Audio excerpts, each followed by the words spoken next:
Marcos capítulo 10, a partir do versículo 17. Nós vamos ler, a Bíblia conta a história de um homem rico. Homem rico. E a Bíblia diz o seguinte, presta atenção lá. Quando Jesus saía para Jerusalém, um homem veio correndo em sua direção, ajoelhou-se diante dele e perguntou: Bom mestre, o que devo fazer para herdar a vida eterna? Por que você me chama de bom? Perguntou Jesus. Apenas Deus é verdadeiramente bom. Você conhece os mandamentos: não mate, não cometa adultério, não rouba, não dê falso testemunho, não engane ninguém, honre seu pai e a sua mãe. O homem respondeu: Mestre, tenho eu obedecido a todos estes mandamentos, desde a juventude. Com amor, Jesus olhou para o homem e disse: Ainda há uma coisa que você não fez. Vá, venda todos os seus bens e dê o dinheiro aos pobres. Então você terá um tesouro no céu. Depois venha e siga-me. Amém? Fecha o olho, vamos orar então. Pai, muito obrigado, Senhor, por esse tempo tão especial que o Senhor preparou para nós, Pai. Obrigado porque nós podemos, Senhor Jesus, simplesmente nos achegar aqui e com liberdade poder buscar ao Senhor, buscar a Tua presença, Pai. Enquanto inúmeras pessoas, mundo afora, não têm essa oportunidade, Senhor, nós temos aqui. Obrigado, Senhor. Obrigado mais ainda, Senhor, porque nessa noite nós podemos, através da Tua palavra, Senhor Jesus, ouvir a voz do nosso bom pastor, o pastor que é o Senhor Jesus sobre a nossa vida, Pai. E que seja somente a Tua voz a ministrar nessa noite. E que, Senhor, se cale o homem que aqui é em cima, para que o Teu Espírito Santo possa fluir nessa noite, Pai. Em nome de Jesus, nós oramos e Te agradecemos. Amém e amém. Bom, pode sentar, pode sentar. Eu hoje, quando estava lendo essa palavra, e eu queria compartilhar ela com vocês e tudo mais, eu antes de falar um pouco sobre esse homem rico que nós lemos aqui no texto, eu queria já dar uma boa notícia para alguns, para outros má notícia, mas a verdade é que hoje eu queria dar para vocês aqui algumas dicas, ou melhor, uma dica só de relacionamento. Aí, ó, do gostou. Eu queria dar para vocês uma dica de relacionamento. E aí teve alguns que já deu aquela cutucada.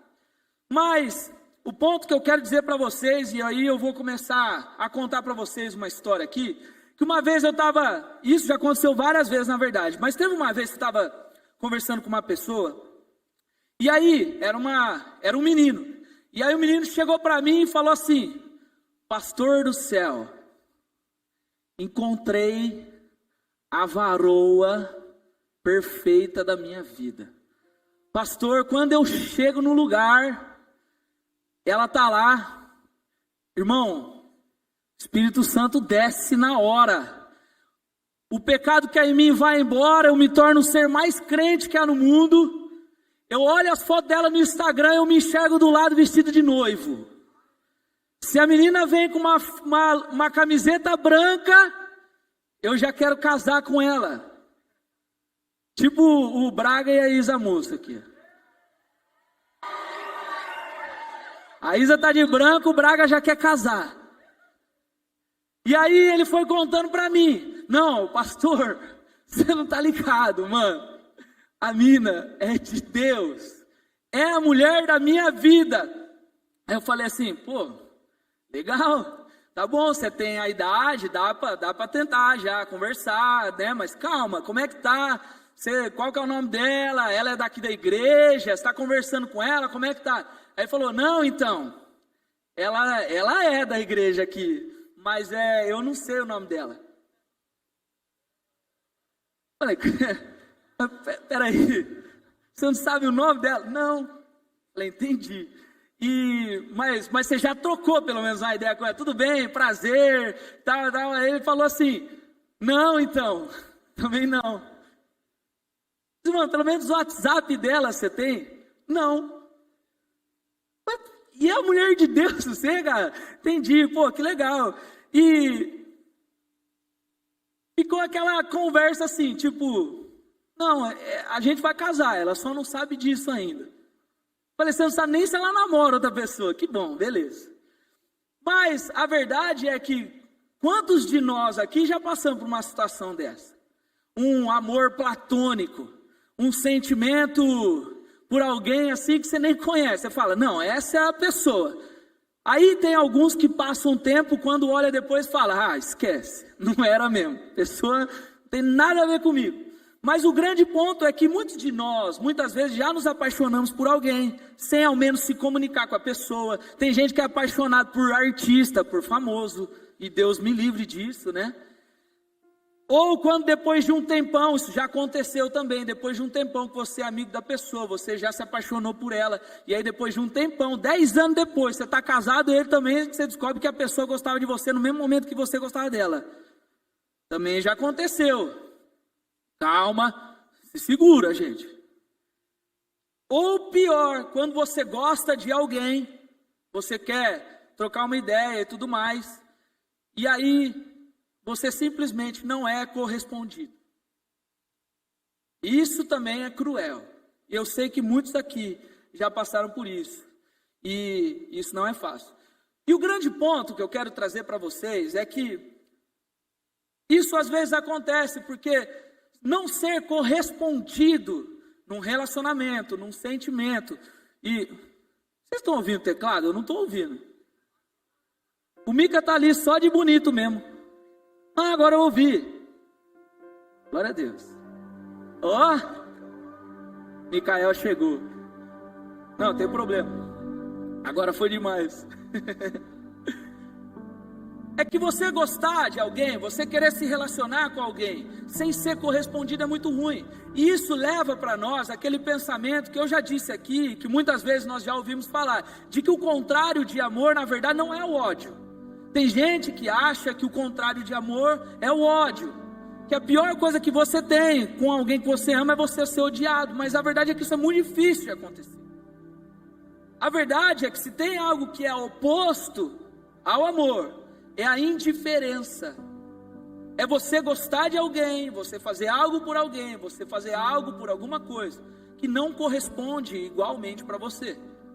Você fazer algo, você se dedicar para alguma coisa, para alguém que não se dedica da mesma maneira para você. E isso é muito complicado. Não tem nada pior do que não ser correspondido. Por isso, é importante que você e eu entendamos nessa noite que para um relacionamento ser algo saudável, é necessário ter uma palavra que se chama reciprocidade. Vou traduzir para ficar mais fácil. Ser um negócio que é igual dos dois lados. Ser algo que, da mesma maneira como eu dou, eu recebo também. Por exemplo, eu sempre viro para o Micael e eu falo que eu amo ele, mas eu não recebo isso dele de volta. Entendeu? Isso é difícil. Ontem foi a primeira vez que o coração gelado do Micael falou que me amava de volta. Aí, vitória. Hoje eu estou pegando no pé dele, coitado. Mas a verdade é que o grande ponto é que tem que ser igual das duas partes. E o tema que eu quero trazer nessa mensagem hoje é exatamente sobre isso. Que a nossa vida de relacionamento tem que ser uma via de mão dupla. Eu até pedi para ter a arte ou não. A hora que entrar, gente, vocês aplaudem. Que isso? Que isso? Olha a mídia, gente. Maravilhoso. Então o tema da mensagem de hoje, gente, é via de mão dupla. Tá bom, pastor, mas onde você quer chegar com isso? Calma. O grande ponto é que isso sempre vai se aplicar em todos os relacionamentos da nossa vida. Uma via de mão dupla num relacionamento, ela é importante tanto dentro da sua casa, com a sua família, com o seu pai, com a sua mãe, com os seus irmãos, com seus primos, com seus tios, com o seu cachorro, quem quer que seja. Também é importante ser uma via de mão dupla com os seus amigos, com as pessoas com qual você se relaciona. Isso não significa que às vezes não vai ter um atrito ou outro, isso não significa que às vezes não vai acontecer algum desentendimento, mas é importante nós entendermos que é uma via de mão dupla.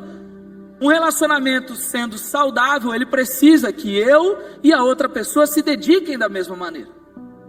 Isso vai acontecer também no namoro, como nós já falamos, vai acontecer no casamento. E vai acontecer também, e guardem isso que eu vou dizer agora, nosso relacionamento com o Senhor. O nosso relacionamento com o Senhor, ele também precisa ser um relacionamento de reciprocidade. E é exatamente isso que esse texto do homem rico, que nós lemos lá de Marcos, no capítulo 10, ensina para a gente. A verdade é que muitas vezes quando nós lemos esse texto, a gente não acaba compreendendo direito aquilo que Jesus estava querendo ensinar para aquele homem. Porque a verdade, gente, é muito fácil nós olharmos para aquele homem, a gente vê que aquele homem, ele era, entre aspas, e muitas vezes nós achamos isso um bom exemplo a ser seguido. Porque imagina um cara que chega para Jesus e ele fala: Senhor, o que eu posso fazer? Primeiro ele já chega falando assim: bom mestre, o que eu posso fazer da eterna?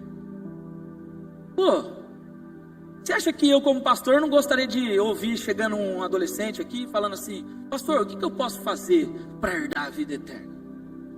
E aí Jesus, ele conversa com aquele cara, ele fala assim: olha, é importante que você obedeça aos mandamentos, é importante que você seja uma boa pessoa, é importante que você saia de uma vida de pecado. Enfim, Jesus fala sobre os mandamentos com ele.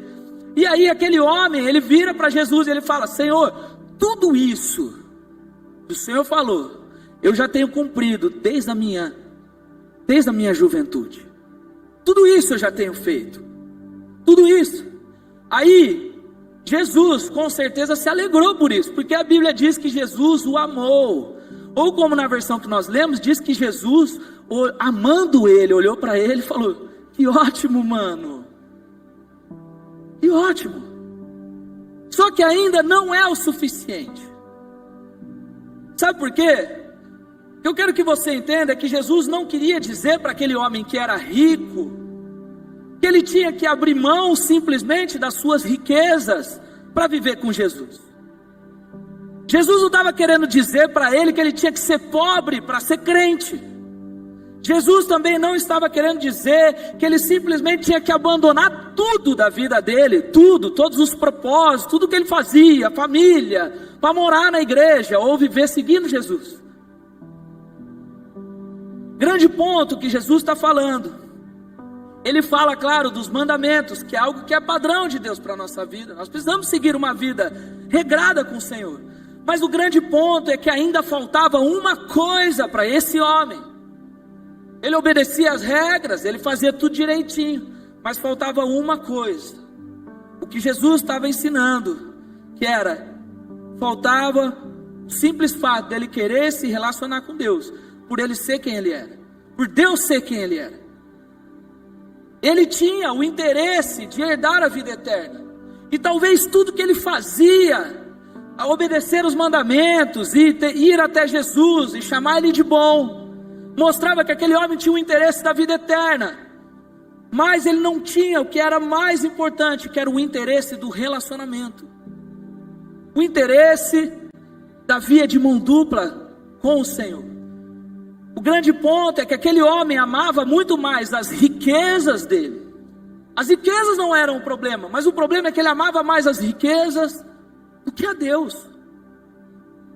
E aí é aquele velho exemplo: você, quando um dia estiver dirigindo, você não vai parar e obedecer a lei do trânsito, o radar que te dá uma multa porque você ama a lei do trânsito. Você obedece pelo medo de tomar a multa. Agora com Deus, nós não podemos ser assim. Com Deus nós não podemos viver a vida e caminhar nessa vida com Deus achando que é só porque eu vou um dia herdar a vida eterna ou fugir do inferno. Nós temos que fazer isso por uma questão de fidelidade, porque nós amamos a Deus. E Jesus ensina isso para esse homem, que ele tinha o interesse da vida eterna, mas não tinha o interesse daquilo que era mais importante. E o triste dessa história é que o homem decide continuar com o maior amor pelas riquezas do que pelo Senhor. Tanto que ele pega e ele vai embora. E o que eu quero é que nós entendemos nessa noite é que se nós queremos viver um relacionamento com Deus, assim como é importante nos nossos relacionamentos com as pessoas, nós precisamos entender que tanto nós quanto Deus estamos numa via de mão dupla. Nós estamos numa via de mão dupla com o Senhor. E esse tem sido o nosso problema muitas vezes com relação a Deus. Nós depositamos todo o nosso sucesso da vida com Deus. Nós depositamos toda a esperança da nossa vida com Deus dar certo, de você ser um bom cristão, de você ser um exemplo na sua escola, de você ser um exemplo dentro da sua casa, somente em Deus. Mas, guarde isso, nós estamos numa via de mão dupla com Deus. Vira para a pessoa que está do seu lado e fala: você está numa via de mão dupla. De um lado está Deus, do outro lado está você.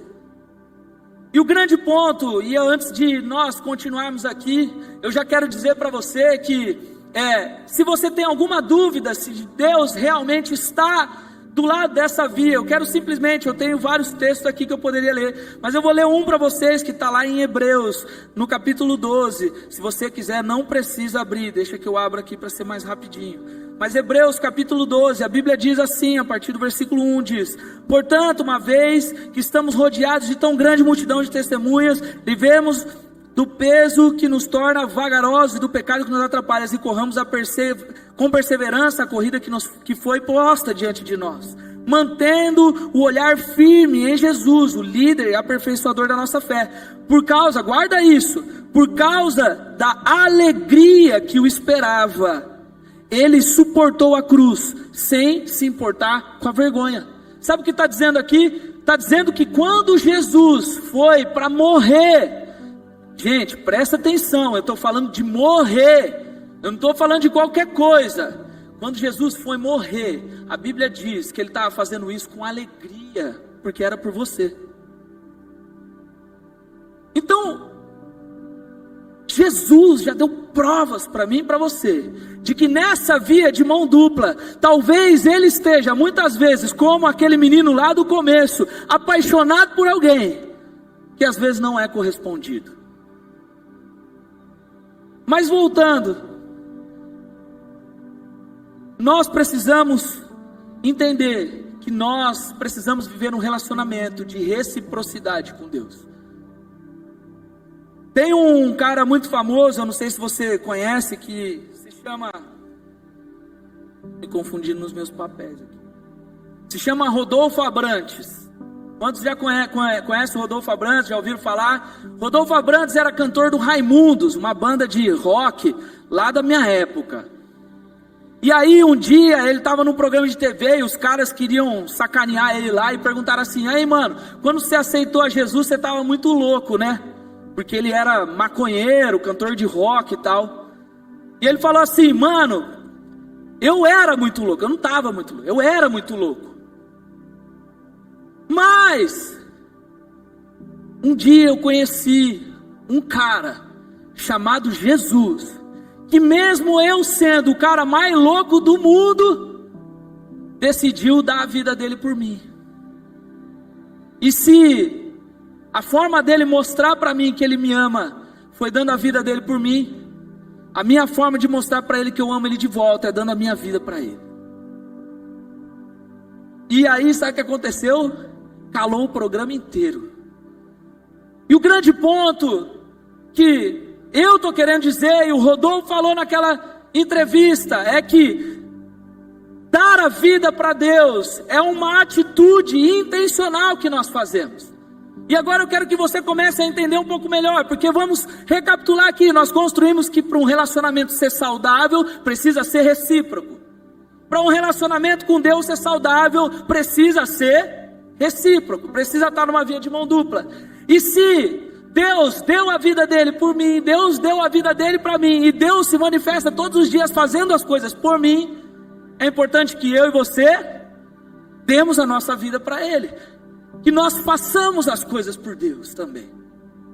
E a pergunta que eu quero fazer para você nessa noite, E eu quero que você reflita junto comigo, como tem sido o seu relacionamento com Deus? Será que você tem esperado mais do Senhor, que Ele faça as coisas por você, que Ele resolva os seus BOs, que Ele simplesmente te faça e coloque na sua cabeça a força, a vontade de conhecê-lo? Ou será que nós realmente temos estado numa via de mão dupla com o Senhor? O problema é que hoje em dia nós nos encontramos cada vez mais querendo não assumir as responsabilidades de ter atitudes que mostram para Deus o nosso interesse de buscá-lo, o nosso interesse de estar com Ele. E aí sabe o que acontece? Talvez eu vou dizer algumas coisas aqui que você pode você fala, deve ser comigo a parada.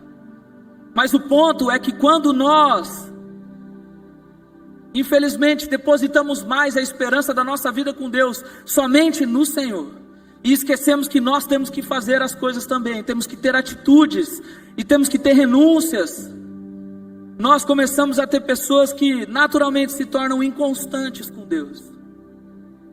Pessoas que já, às vezes, começam a perder o real motivo do porquê buscam a Deus.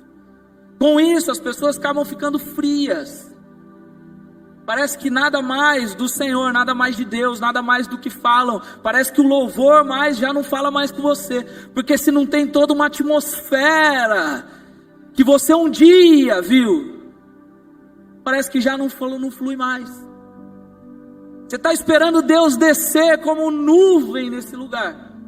E às vezes Deus está aqui e você está aí, longe. Frieza.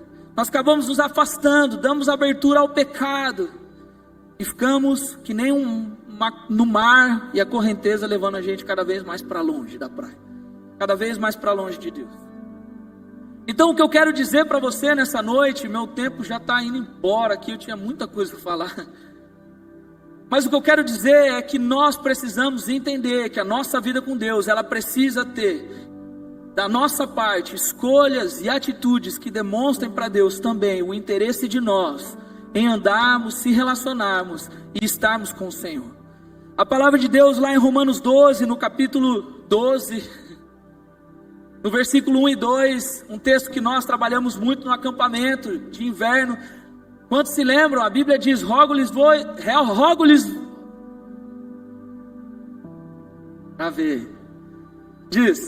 rogo-lhes que se ofereçam, vou tirar umas palavras aqui, rogo-lhes, pois, irmãos, que se ofereçam como sacrifício vivo, santo e agradável a Deus. Esse é o, vamos ter que fazer outro contra a cultura. Esse é o culto racional de vocês. Sabe o que significa? Gente, Deus é espiritual. Deus é sobrenatural. Deus tem coisas espirituais para fazer na sua vida. Mas a escolha de andar com Ele é uma escolha racional que nós fazemos todos os dias. Se Deus escolheu morrer por você numa cruz de uma maneira racional, nós precisamos decidir andar com Ele de uma maneira racional todos os dias. Tem, infelizmente, muitas vezes, um monte de gente na igreja frustrado, um monte de gente na igreja que parece que às vezes vira e fala, mano, essa vida com Deus não é para mim. Eu não sinto, eu não faço, as coisas não acontecem na minha vida. E acha que Deus não está querendo se relacionar com você. Mas a verdade é que eu quero que você entenda, é que nós precisamos andar na direção de Deus. Nós precisamos escolher a Deus todos os dias. Quando eu falo de atitudes e de coisas que nós fazemos, é porque talvez, quando eu olho para muitos de nós aqui, e eu me incluo nisso às vezes, eu me pego às vezes orando e pedindo para Deus fazer grandes coisas na minha vida, mas eu não paro um minutinho para falar com Ele. Então, quais têm sido as atitudes suas hoje, que demonstram para o Senhor que demonstram para Deus de que você está nessa via de mão dupla com o Senhor. E eu fiz essa pergunta essa semana para muitas pessoas. E talvez tenha algumas aqui que vão se lembrar. Mas a pergunta que eu quero fazer para vocês nessa noite é, por exemplo, quantos aqui querem um dia fazer uma faculdade ou virar alguém, um profissional, alguma coisa? A maioria. Agora, respondam para mim com sim ou não. Se você não acordar cedo todos os dias, se levantar da sua cama e ir para a faculdade, seja ela de manhã, à tarde ou à noite, ou o dia inteiro e mais, alguém aqui vai se formar na faculdade? Não, vocês não entenderam a pergunta. Se você não sair da sua cama todos os dias e ir para a faculdade, você vai se formar? Obrigado. Se você não assistir às aulas e prestar atenção em tudo que é ensinado, se você não buscar estudar e fazer a sua parte, você vai se formar? Vocês estão bem de resposta, hein? Enquanto você está nesse processo, você acha que nada no caminho vai tirar a sua atenção, vai atrapalhar você, vai simplesmente ser tudo muito fácil, tudo maravilhoso, enquanto você estiver estudando na faculdade? Sim ou não? Ah, obrigado. Alguém acha aqui que a faculdade garante para você que vai ser tudo tranquilinho e de que você vai passar em todas as provas sem passar nenhum perrengue? Obrigado. Em algum momento a faculdade garante para você que você não vai reprovar? E mesmo assim, você decide fazer uma faculdade. Mesmo assim, você decide levantar todos os dias e ir para a sua faculdade, ir para a sua escola. Mesmo assim, mesmo sabendo que vai ter dificuldade, mesmo sabendo que não vai ser fácil, mesmo sabendo que não vai ser, a faculdade não vai pegar no seu pé e falar assim, vem cá filho, vem cá, vamos estudar, vamos ser um psicólogo, vamos ser um advogado, eu quero tanto formar você.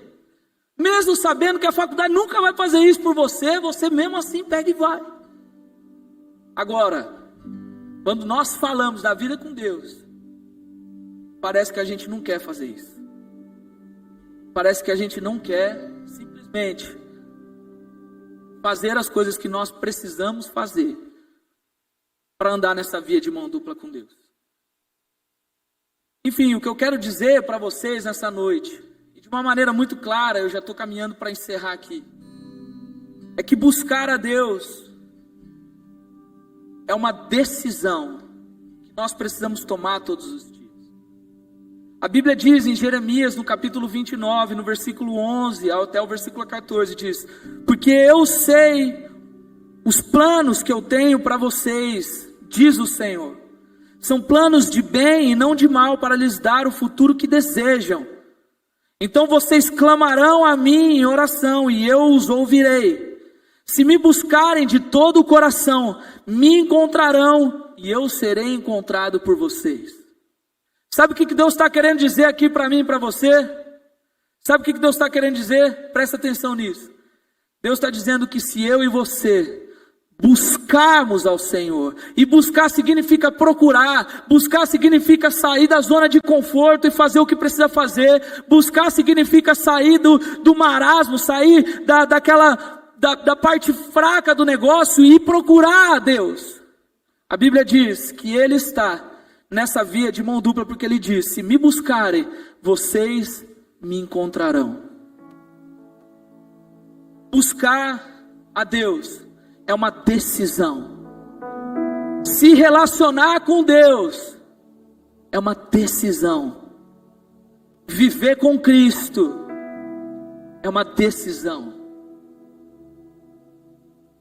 E quem decide isso para a sua própria vida é você mesmo.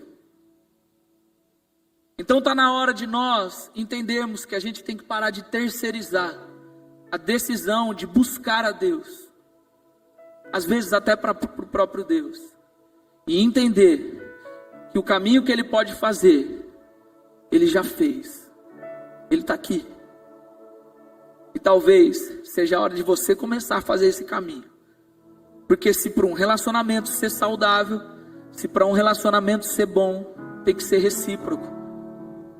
Deus precisa ver em você quais são as atitudes que demonstrem para Ele que você o quer, assim como Ele te quis quando foi para a cruz. Imagina hoje, depois da comunhão, quando você quiser ir embora, você vai ligar para sua mãe ou para o seu pai vir te buscar. E aí, depois de um tempão, vai, sei lá, passa 1, 2, 3 horas, já foi todo mundo embora. Você está aqui sozinho na igreja, de madrugada. Você liga lá para o seu pai ou para sua mãe, você fala, viu? Cadê vocês? Ele fala, estamos aqui em casa, mano. Estamos assistindo Netflix. Sabadão é nós, tio, vai para a igreja. Como que você ia se sentir nessa situação? Assim, mas pai, eu precisava que você viesse me buscar. Como é que eu posso ir para casa? Como é que eu posso estar com Deus se você não vier aqui? Nada vai acontecer. Eu só dei esse exemplo aqui para você entender que muitas vezes é exatamente isso que nós fazemos com Deus. Às vezes Deus está falando assim, ei, presta atenção. Eu estou aqui na igreja. Eu estou falando com você. Eu estou querendo fazer um monte de coisa na sua vida. Sabe aquelas experiências que você acha maravilhosa? Sabe aquela presença de Deus que você tanto pede? Sabe aquela atmosfera de louvor e adoração que você tanto gosta? Nada vai acontecer se você não viver todos os dias uma atitude de andar nessa via de mão dupla. Chegou a hora de nós começarmos a andar nessa via de mão dupla e entender que viver com Jesus precisa que eu tome as minhas decisões. Essa é a primeira parte dessa mensagem, eu vou continuar ela provavelmente na semana que vem. Mas eu já quero dizer para vocês que andar na via de mão dupla com Deus significa sim pagar o preço de muitas coisas. Significa buscá-lo através da palavra. Ou você acha que todo mundo, o dia que se converte, acorda no dia seguinte, morrendo de vontade de ler a Bíblia? Não, não é assim, gente. Do mesmo jeito que você não vai acordar todos os dias na sua faculdade querendo, nossa, que vontade de estudar, falar uma matéria difícil aí, economia, neuroanatomia, Jesus, arrepiei aqui. Não é assim, gente. Mas nós temos que decidir conhecê-lo. Você quer se relacionar com Deus, você tem que decidir dialogar com Ele. Cara, tem gente que quer tanta coisa com Deus, mas não passa 1 minuto falando com Ele. Não passa 1 minuto abrindo o coração para o Senhor, falando, Deus, esse é meu problema, essa é minha dificuldade. Tem gente que quer tanta coisa de Deus, inclusive a vida eterna, como aquele homem rico que nós lemos, mas não estão dispostos a dar a vida para Ele também, e caminhar nessa via de mão dupla. Então, o que eu quero dizer para você nessa noite, é que se você nessa noite, está andando numa rua, e você está parado nessa via de mão dupla com Deus, esperando que Deus venha te buscar e te levar à força para perto dEle, Ele já fez isso. Mas talvez está na hora de você sair um pouquinho dessa zona de conforto e começar a fazer as coisas que são necessárias para esse relacionamento dar certo. E aí eu posso te garantir, mano, posso te garantir com a minha vida, posso te garantir com a vida de tantas pessoas que nós conhecemos, posso te garantir por tudo isso que essa palavra aqui me mostra, e mostra para você também, de que aquilo que você vai viver com Deus não se compara àquilo que você quer viver com Deus. É muito maior, é muito melhor, e mais do que isso, sabe o que é? Uma experiência pessoal. porque nenhum relacionamento é igual. Mas o relacionamento que Deus quer construir com você depende hoje de uma decisão sua de caminhar na direção dele, de acordar todos os dias e decidir fazer as coisas para andar com ele. Acordar todos os dias e falar: se eu preciso buscar a Deus, o que eu preciso fazer? É ouvir alguma coisa, é perguntar alguma coisa, é ler, é orar, o que eu preciso fazer? Mas eu sei que eu preciso buscar, porque eu quero relacionar com ele. Ser constante é uma decisão. Se relacionar com Deus é uma decisão. É uma via de mão dupla. Amém? Você pode se colocar em pé, por favor? Enquanto isso, o pessoal do louvor pode vir chegando, por favor.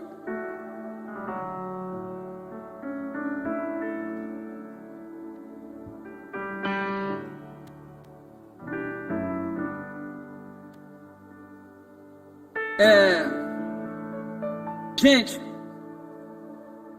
a mensagem nessa noite ela é muito simples e muito clara.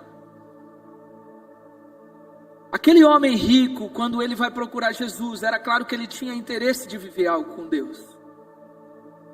E talvez você e eu estejamos exatamente nesse mesmo ponto nessa noite.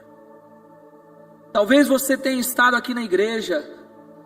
Talvez, às vezes, estamos aqui no meio do louvor e você vê muita coisa acontecendo e você fala assim: cara, eu não sei, mas parece que comigo não vai. Eu quero dizer para você nessa noite, é que talvez o problema esteja simplesmente em você caminhar de volta para Deus. Você fazer as atitudes que você precisa fazer para conhecê-lo melhor. Nós precisamos começar a sair um pouco da nossa zona de conforto. Tem gente que está andando nessa caminhada, achando que Deus vai fazer de tudo para te fazer alguém maduro. Deus vai fazer de tudo para te forçar o Espírito Santo. Deus vai ter que usar o louvor aqui e uma música especial, uma música que toca no seu coração, para fazer as coisas acontecerem. Mas será que eu e você temos feito também aquilo que é necessário que nós façamos para poder viver esse relacionamento com Deus? Gente, está na hora da gente acordar para a vida. Está na hora da gente entender que a responsabilidade do relacionamento para dar certo de uma pessoa com a outra depende de duas pessoas, e com Deus depende também de você. Então, de uma maneira muito simples, eu quero que você agora feche os seus olhos onde você estiver. E de olhos fechados, eu quero que você comece a pensar em tudo isso que nós falamos nessa noite. Todos aqui, fechem os olhos, por favor, não fica ninguém de olho aberto. Agora não é tempo de nós conversarmos, não é tempo de nós buscarmos qualquer outra coisa. É tempo de nós ouvirmos a voz do Senhor falando conosco nessa noite. Porque talvez o que o Senhor está querendo dizer para você nessa noite é: filho e filha, eu te amo, e nessa via de mão dupla eu estou aqui ansioso para te encontrar. Mas talvez seja a hora de você começar a caminhar na minha direção aqui também. Quais têm sido as atitudes que você tem tido para fazer esse caminho em direção ao Senhor? E enquanto nós vamos cantar aqui uma canção de uma maneira rápida, eu gostaria que você, de olho fechado, pensasse em tudo isso que nós falamos, para que depois nós possamos orar aqui. Porque eu sei que nessa noite tem gente aqui que entendeu que precisa nessa noite sair dessa zona de conforto e começar a fazer, a caminhar e ter as atitudes. Porque como disse o Rodolfo e como eu disse aqui nessa noite, cara, se Jesus foi para a cruz por um louco, por um Zé Ninguém como eu e você muitas vezes, se a forma dele de mostrar para nós que amar, que ele ama você e eu, foi dando a vida dele, talvez seja a hora da gente começar a demonstrar para Deus que a gente ama ele de volta e começar a fazer as coisas que nós precisamos. E nem na faculdade nós não vamos se formar se a gente não fizer o que precisa fazer. Nós não vamos ser alguém se nós não sairmos da zona de conforto e fizermos o que precisa ser feito. E talvez o Senhor esteja falando com você nessa noite. Nós vamos cantar, enquanto isso, pense na sua vida, no seu coração, e daqui a pouco nós vamos orar.